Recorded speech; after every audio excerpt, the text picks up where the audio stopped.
Doktor, bəzən valideynlər tək başına, öz başımıza belə deyək, qida əlavələri veririk övladlarımıza. Ümumiyyətlə, qida əlavələri vacibdirmi, yoxsa yox? Əslində, ehtiyac olan uşaqlar var. Yəni, vitaminlərə göstəriş olmalıdır. Uşaq ciddi şəkildə çəkidən geri qalırsa, seçicidirsə yeməkdə, məsəl üçün, uşaq ancaq kartof yeyir və yaxud da ancaq makaron yeyir. Yəni, başqa bir yeməyi istəmir.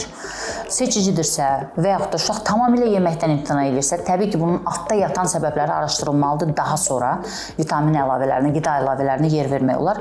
Lakin o da bir halda ki, nəzarət altında saxlanmalıdır. Çünki vitaminlər şirin görünsə də və övladın yeyib anaya bir psixoloji olaraq zövq verməsinə səbəb olsa da, amma eyni zamanda qaraciyərimizin düşmənidir.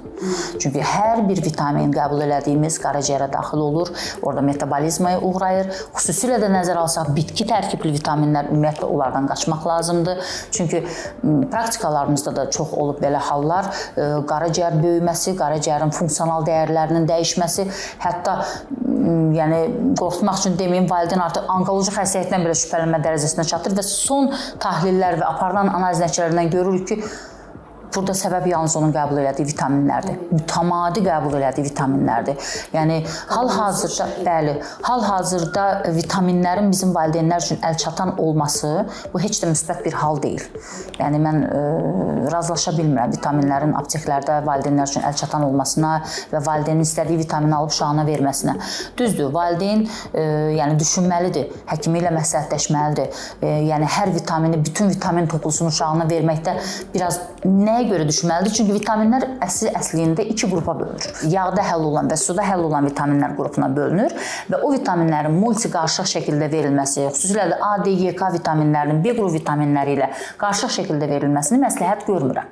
Və yalnız qanda dəyərləri yoxlanıldıqdan sonra hansı vitaminizdə defisit varsa, onun ayrılıqda qəbulu daha effektiv nəticə əldə edəcək. Nə ki, multivitamin.